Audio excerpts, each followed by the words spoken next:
With things like Freeman's evidence, yeah, if some of the stuff he brings in is not valid for various reasons, it makes a lot of people worry about the stuff that seems legitimate.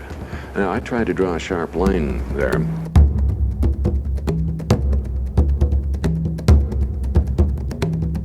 Please support this channel by subscribing and leaving comments.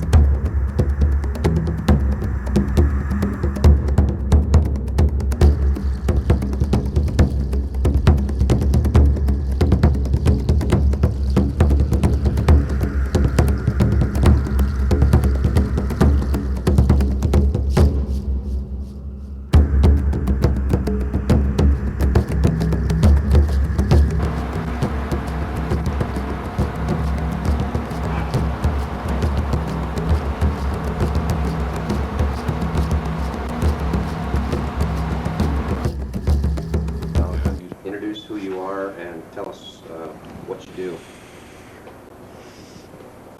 Just for the purposes of the tape. Okay. Ready? Go ahead. I'm Grover Krantz. I'm a professor of anthropology here at Washington State University. I teach courses in dealing with physical anthropology, introduction to the subject, human evolution, human races, the human skeleton, and sometimes seminars on advanced subjects. Do you feel compelled to still make the case for the existence of Bigfoot? Well, I'm satisfied that this Bigfoot thing exists. Trying to make the case or argue for it on the present evidence is largely futile, but I'd like as much as possible to let the word out as to what I found out and what I'm doing. Tell me, why is it futile? Could you elaborate on that? Almost any scientist will tell you in no uncertain terms that you will prove the existence of the Bigfoot or Sasquatch by bringing in a body or a substantial piece of one. No other evidence is proof. They are adamant about this. And now to that end, there's been a lot of controversy in the past about what you've called for. At one time you were said to, we've talked about this before, you were going to get in an ultralight helicopter and go around and search for one throughout the woods for a dead body. We talked about that, for a body. Mm-hmm. To that end, finding a body, what's been your position about this research? Well, my preference certainly would be to find a body of a natural death or one that was already dead for other reasons. But the chance of achieving that is so near zero as to be almost silly to pursue it. Nevertheless, I have tried as much as possible. My attempt to build and fly an ultralight helicopter and use an infrared imager to locate a decaying body so far has failed. The imager works, but I haven't been able to get the helicopter off the ground. I'm going to make one last attempt later this summer and see what happens. You're going to try to get it up in the helicopter? I'm going to try to.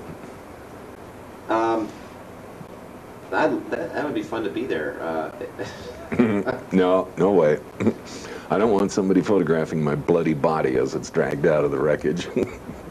So you have tried to I've tried to make it go up and it hasn't. Uh-huh. The engines will not go around fast enough, and I finally figured out what the problem was.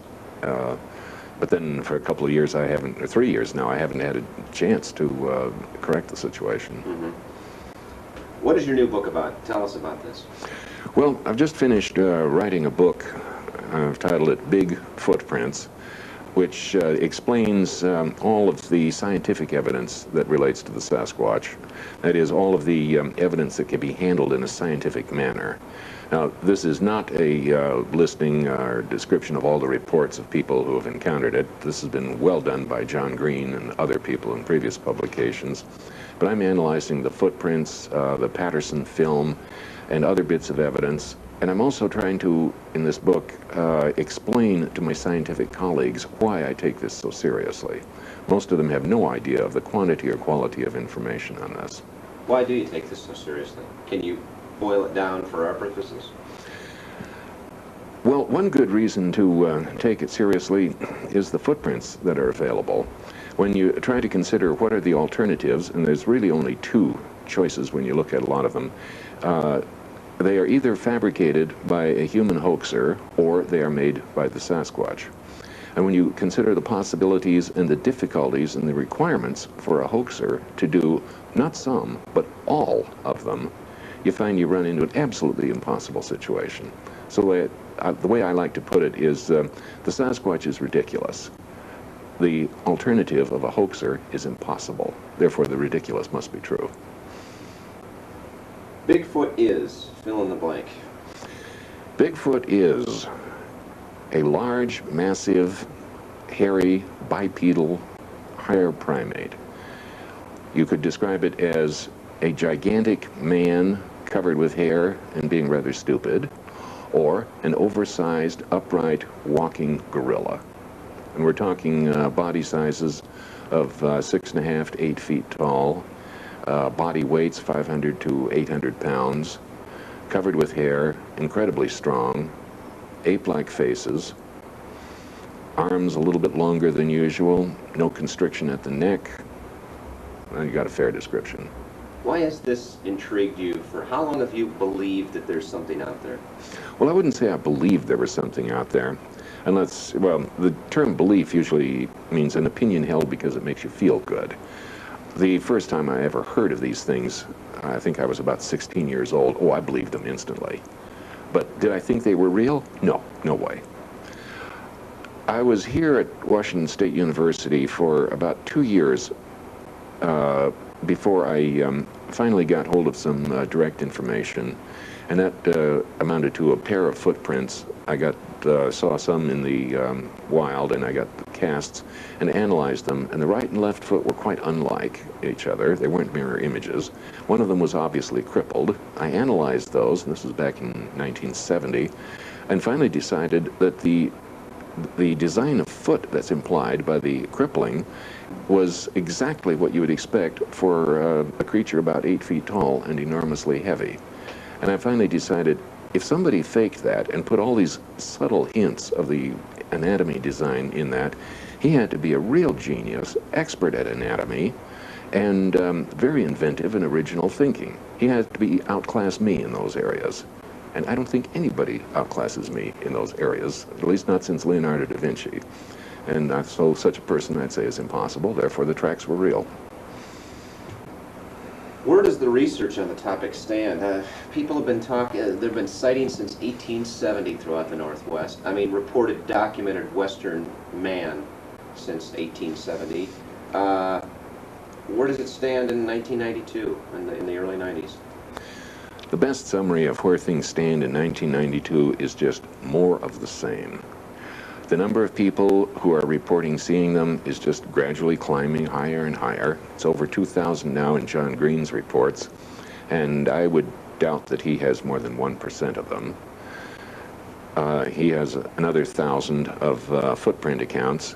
Again, he's got maybe 1% of the observed footprints, and the observed ones couldn't be 1% of the actual ones out there. Bits and scraps of other evidence, hair samples, bits of blood, other things that they've done to the environment keep being reported and coming in, analyzed. In some cases, these have been dismissed and found to be fake or mistakes. In other cases, they seem to stand, but we don't know what to do with them. I would say the best new evidence that's come in the last even 50 years is really two things: the Patterson film of 1967 and the footprints with the clear dermal ridges, like fingerprints, that came in 1982. We've gotten no more films since then, at least none that are legitimate, though we have gotten a few more footprint casts with dermal ridges.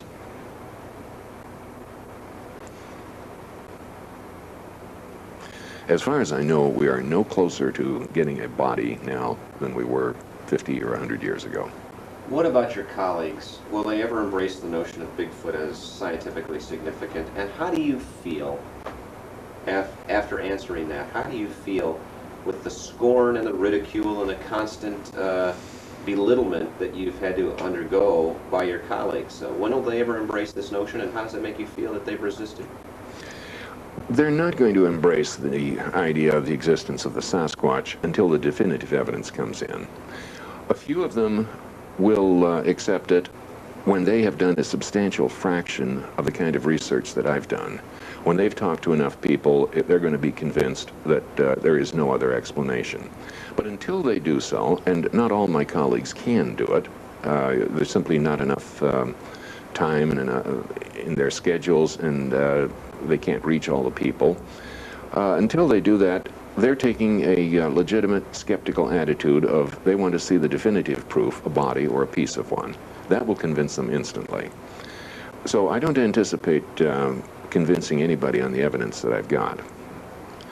Now, in the meantime, they continue to be, for the most part, skeptical, but there's a substantial number who do think it's real, and some who take the possibility quite seriously.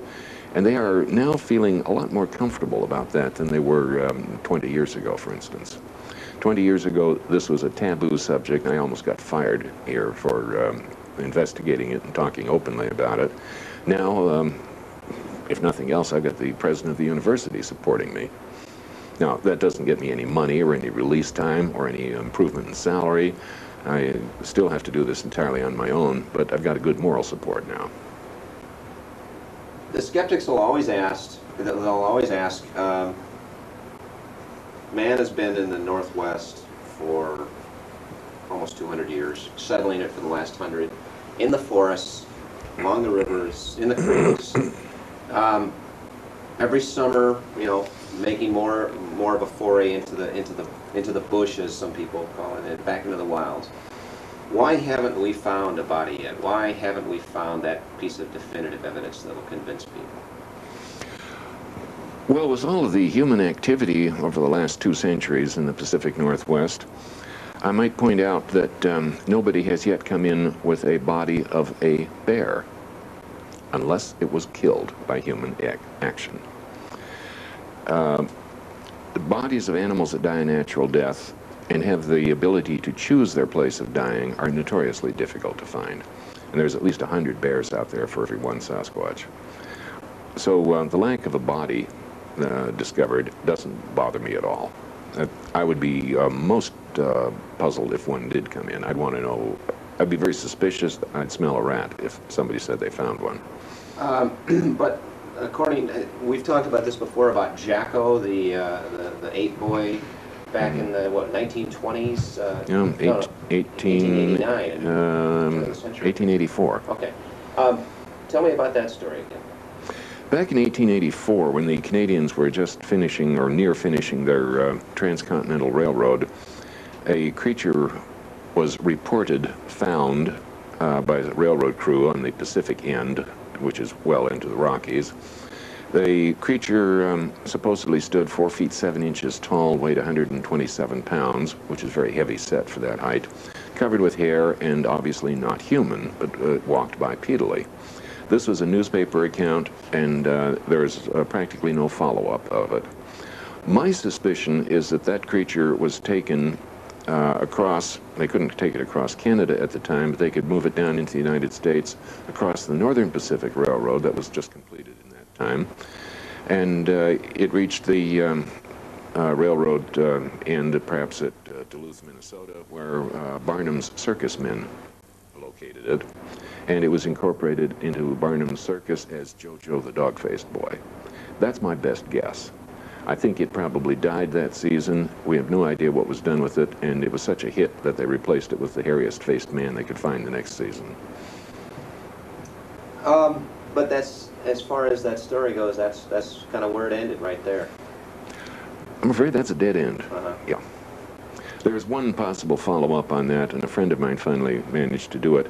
Barnum has a circus in Connecticut, one of the places where he headquartered, has a circus cemetery in Connecticut, and a few individuals from the circus, like Tom Thumb, are buried there.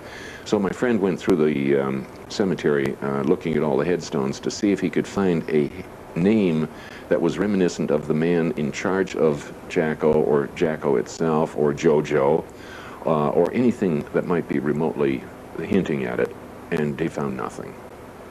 On their dead end. What about others in the research field? You and I have talked about this before, about the acrimony between all of these different individuals, you and René Dahinden, for example, don't see eye to eye at all. Tell me why that happens. We have a problem with people in the real world who are trying to bring in the definitive proof of the Sasquatch. These people are basically all hunters who are trying to shoot the first specimen and bring it in. A lot of them will not admit that that's what they're doing, but unless they're pretty stupid, that's exactly what they're after. Now, each of them knows full well that there's going to be some substantial prize for bringing in the first Sasquatch. They also know, if they've given it any thought at all, that the scientific world will immediately take over, and there will not only be no second prize, but if you shoot the second one, you've broken a serious law.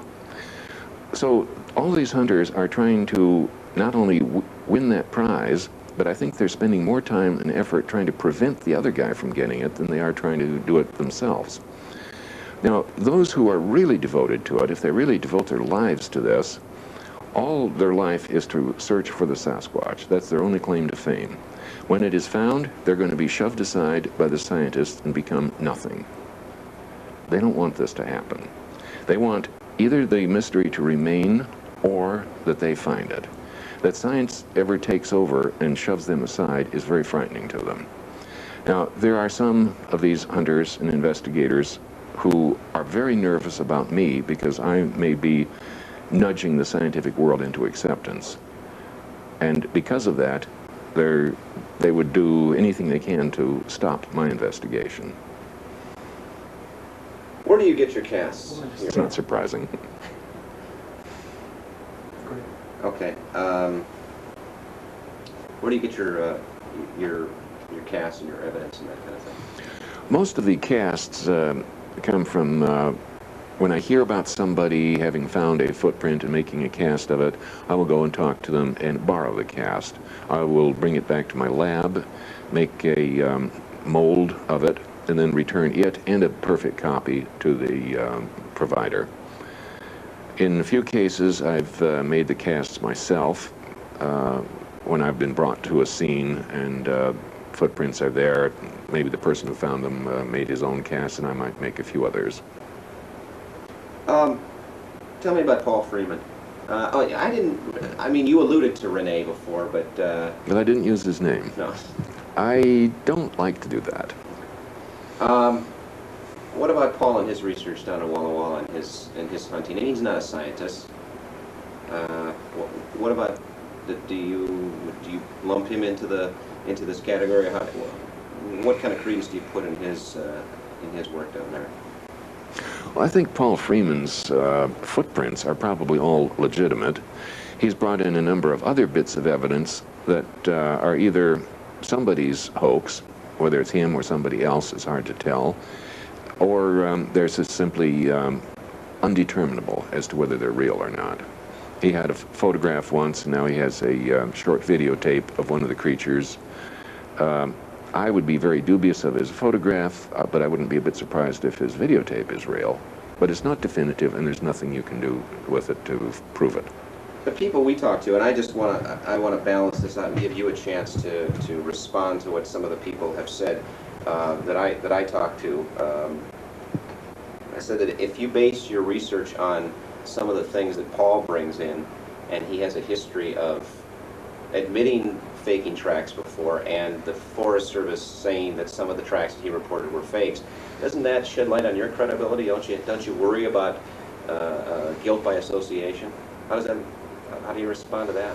Well, anybody who brings in fake information does shake up cast a little doubt on the rest of it. But I just sort of try to learn to live with that. I look at all the information for what it's worth. Sometimes I get taken in, at least temporarily, by some things. I thought a couple of films of Sasquatches were real until I found out otherwise, a little analysis and hearing stories from other people. With things like Freeman's evidence, yeah, if some of the stuff he brings in is not valid for various reasons, it makes a lot of people worry about the stuff that seems legitimate. Now, I try to draw a sharp line there, just because some of his information is not valid, that doesn't necessarily throw it all out. I had the same problem 20 years ago with a fellow named Ivan Marks up in northeastern Washington. He faked a film and has since faked many others.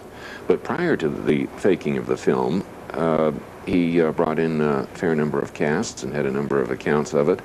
And I'm satisfied that all of his evidence up to a certain point was valid. Then he got impatient and started faking films.